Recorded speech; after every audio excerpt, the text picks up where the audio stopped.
Over 60 years ago, the Second Vatican Council restored the rite of Christian initiation of adults, the RCIA.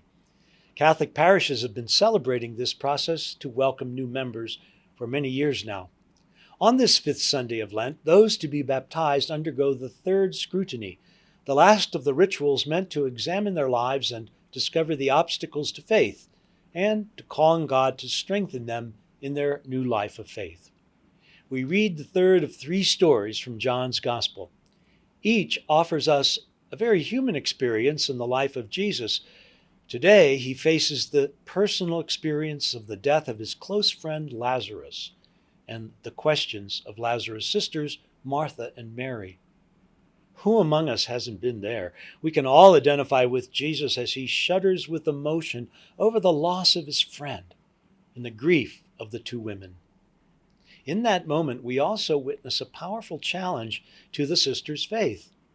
Jesus tells them, "I am the resurrection and the life. Do you believe this?"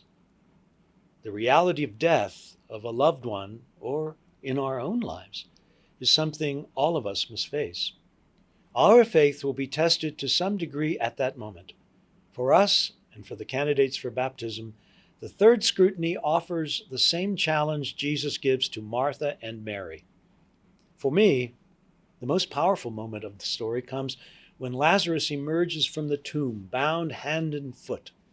Jesus says, "Untie him and let him go."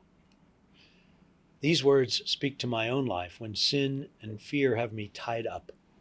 I need to hear Jesus calling me to be freed.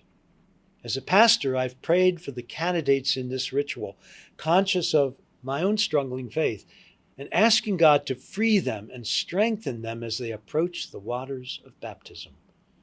Our Lenten journey has been confronting things which keep us bound up in selfishness. Today, let's allow Jesus to set us free and embrace us as the resurrection and the life.